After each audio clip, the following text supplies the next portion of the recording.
En termes de volumétrie, on raisonne dans un cas en termes de gestion de stock et de gestion de flux. Dans l'autre cas, on met en avant l'individualisation.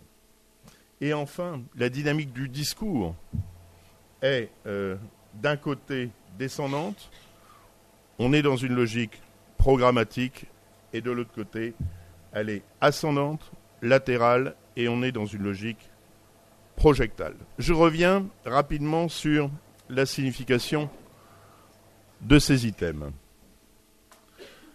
Si on prend la catégorie de savoir-faire, on conserve donc la proposition faite tout à l'heure entre du socio-technique, et on voit ce que ça recouvre, la dimension procédurale, et du socio-clinique. On parle de savoir-faire, mais il ne s'agit pas des savoir-faire au sens classique, des savoir-faire, savoir-être et savoir cognitif. Les savoir-faire, ce sont ces trois catégories de savoir. C'est-à-dire ça implique la dimension comportementale, les savoir-être, et la dimension cognitive, les savoirs. La position vis-à-vis du système, le rapport vis-à-vis du système. La notion d'agent, je la comprends ici comme à la Pierre Bourdieu, un petit peu sans doute en forçant le trait, c'est-à-dire en considérant l'individu sur lequel pèsent de très lourdes déterminations, origine, habitus de classe, position sociale. Et dans cette position-là, l'agent est agi par le système. Les intervenants sociaux, d'ailleurs, quand ils se sentent agis par le système, utilisent une autre expression. Ils disent « on est instrumentalisé par le système ». À l'inverse, l'acteur, lui, est sinon autonome, du moins dispose d'une marge d'autonomie un petit peu plus grande et vise à transformer le système, agir sur le système, d'ailleurs dans la lignée généalogique des intervenants sociaux qui est celle de l'éducation populaire. Les modèles cognitifs, donc, c'est comment qu'on organise les ressources intellectuelles, comment est pensé le problème spécifique de l'usager, ou plus largement, comment est pensée la question sociale. Et pour l'agent, c'est la rationalisation. La rationalisation, c'est entendu comme une théorie close sur elle-même, un système logique, parfait, fondé sur une déduction ou une induction. Pour l'acteur, ça va être la rationalité. La rationalité, c'est au contraire quelque chose qui est ouvert par nature, et je cite Morin, qui dialogue avec un réel qui lui résiste. La rationalité opère une navette incessante entre l'instance logique et l'instance empirique. Elle est le fruit du débat, argumenté des idées et non la propriété d'un système d'idées. Les tropismes. Tropisme, c'est donc ce qui oriente l'action. Pour l'agent, l'orientation, elle est normative et fortement déterminée par les résultats, c'est-à-dire l'accès à l'emploi. Pour l'acteur, la valeur cardinale est le projet de l'usager. Lui-même, fondé sur l'éclaircissement de ses besoins et de son projet de vie, qui sont confrontés à ses capacités, dit-on, et aux possibilités de l'environnement. La logique, ici, c'est bien celle de l'autonomie, bien sûr relative, du sujet, de l'usager. S'agissant de la validation, sans doute ici, on a l'explication d'un hiatus important sur le thème de l'évaluation.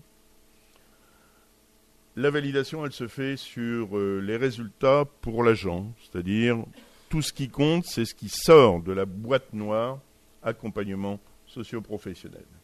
Alors que pour l'acteur, ce qui est important, c'est de voir comment a évolué le sujet, l'usager, et donc on est beaucoup plus sur l'effectivité ou sur les réalisations que sur les résultats.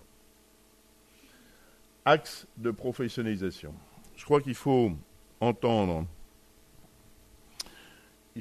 la professionnalisation comme la combinatoire de trois dynamiques. La professionnalisation, c'est tout d'abord une première dynamique qu'on peut appeler la profession. La profession, c'est tout ce qui permet en quelque sorte de sécuriser les emplois, de faire que les personnes aient un horizon, ce qui leur permet de mieux travailler. Lorsqu'on demande aux intervenants sociaux de qualifier un trait comportemental des jeunes de façon récurrente, convergente, ils mettent en avant un rapport au temps marqué par l'immédiateté.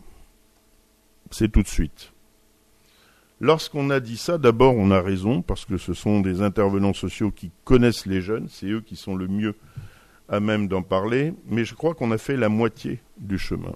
Pourquoi les jeunes qui fréquentent les structures d'insertion sont-ils remarquables dans ce rapport au temps marqué par l'immédiateté ? Tout simplement parce que pour être capable de se projeter, il faut que le présent soit sécurisé. Si vous ne savez pas si vous allez manger ce soir, vous ne pouvez pas vous projeter demain et après-demain. La profession, c'est tout ce qui permet aux emplois d'être sécurisés, de s'inscrire dans la durée. Et c'est à partir de l'existence de ces garanties que l'on peut effectivement attendre de la part des professionnels de l'innovation, de l'innovation. Cela va à l'encontre d'une idéologie dominante qui dit exactement l'inverse, qui dit que si on protège les personnes, elles s'endorment. Je crois qu'au contraire, si on protège les personnes, elles peuvent se projeter. La deuxième dynamique de la professionnalisation, c'est le professionnalisme que vous connaissez bien, qui est l'articulation des trois catégories de savoirs cognitifs, comportementaux, techniques. Les savoirs, les savoir-être, les savoir-faire. On met beaucoup l'accent là-dessus, mais on oublie la troisième dynamique de la professionnalisation, qui est la professionnalité. La professionnalité, c'est le sens que l'on met dans son action. Dans la présentation, très rapide, introductive, je ne vous ai pas dit quel est mon âge. J'ai 59 ans. Je parle sous le contrôle de ceux qui ont plus de 50 ans dans cette salle. Quand vous avez 50 ans, vos amis font une fête pour marquer peut-être la moitié du parcours. Ils font une fête et ils vous offrent un cadeau. S'ils ne vous offrent pas de cadeau, ce ne sont pas des amis, ce sont des parasites. Pour mes 50 ans, j'ai eu un cadeau qui fait 60 cm de long, qui fait une dizaine de centimètres d'épaisseur, une vingtaine de centimètres de large. C'est rouge, c'est en métal, et c'est marqué Facom dessus. C'est de l'outillage de haute précision, très cher d'ailleurs. Il paraît qu'on peut vendre sur Internet ces cadeaux. J'ai 59 ans, ce qui veut dire que j'ai eu ce cadeau il y a 9 ans. Je pense que je pourrais le revendre le même prix. Ça veut dire quoi ? Ça veut dire que si un bon ouvrier a de bons outils, le fait d'avoir de bons outils ne fait pas le bon ouvrier, encore faut-il avoir envie de se servir des outils. Moi, je n'ai pas envie de me servir de ces outils, ça ne m'inspire pas. Bien. Eh bien, la professionnalité, c'est ça. C'est le sens que l'on met dans son métier et c'est l'envie d'utiliser les outils, c'est-à-dire les registres du professionnalisme.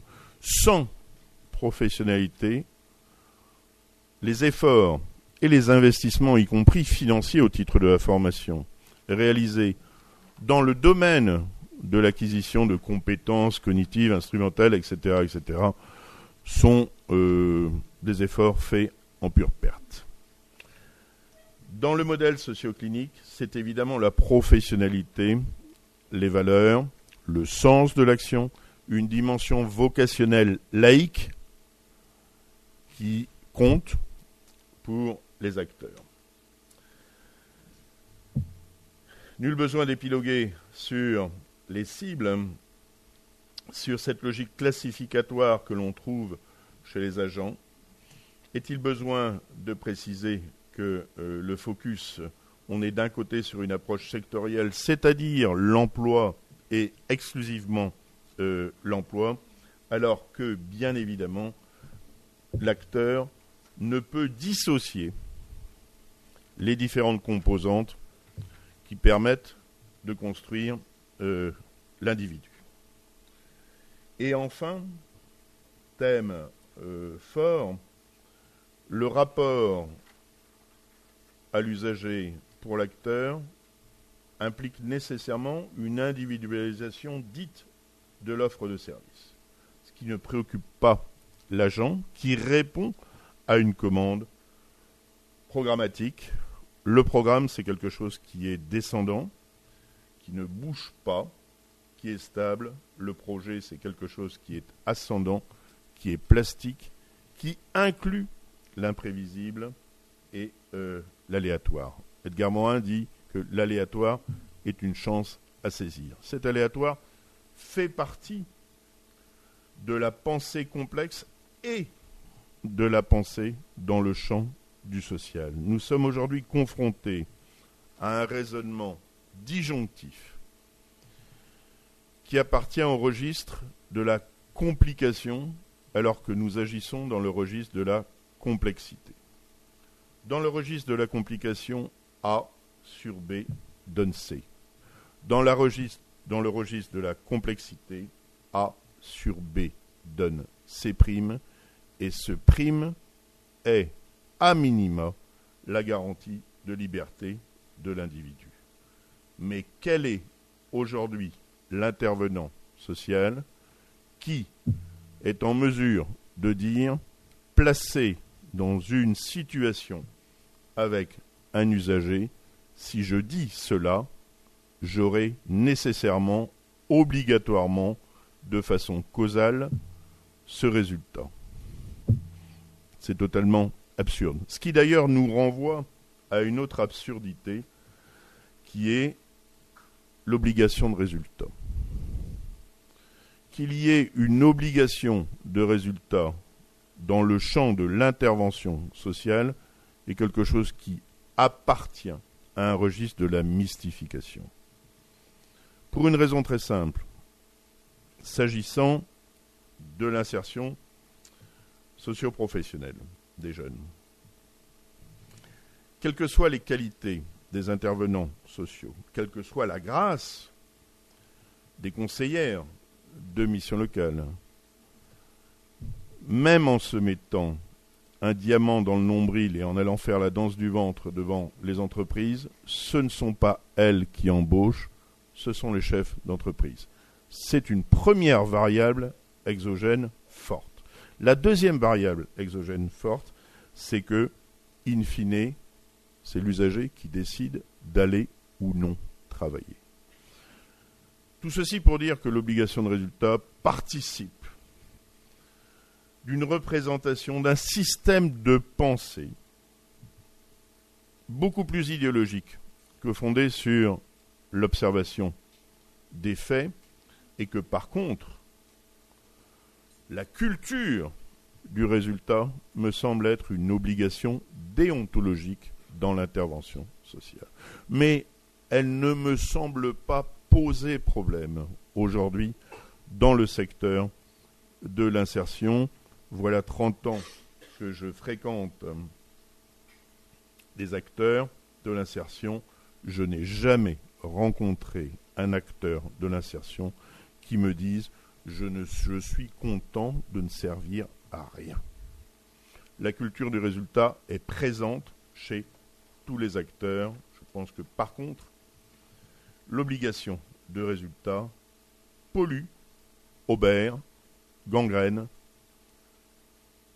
la culture du résultat.